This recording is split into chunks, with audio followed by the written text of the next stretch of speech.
यानंतर काही राजकीय घडामोडी।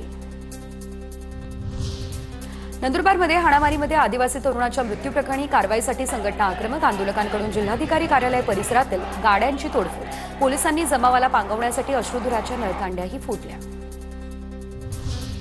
उपमुख्यमंत्री अजित पवार यांच्या सोलापूरमधील पाहणी दौऱ्यामध्ये धनगर समाज बांधवांनी वेधलं आरक्षणाच्या मागणीकडे लक्ष।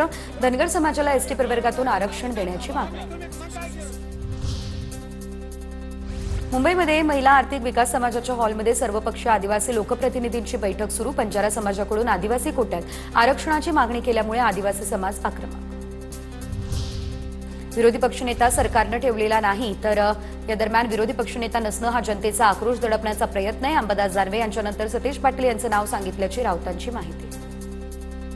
विरोधी पक्षनेते पद नसणं विधिमंडळाच्या दोन्ही सभागृहात हा या राज्याच्या जनतेचा जो आक्रोश आहे तो दडपण्याचा प्रयत्न आहे। काँग्रेसच्या नेतृत्वानं सगळ्यांच्या संमतीने एक नाव कळवलेलं आहे।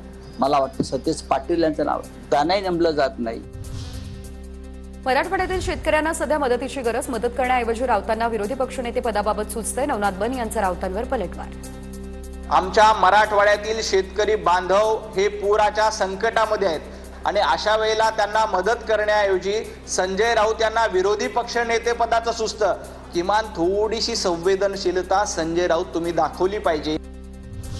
पंकजा मुंडे यांचा धनगर आंदोलक आणि उपोषणकर्ते दीपक बोराडे यांच्यासोबत दूरध्वनीवरून संवाद। तर धनगर समाजाच्या मागण्यांचा सन्मानच मी पाठीशी आहे आणि राहील।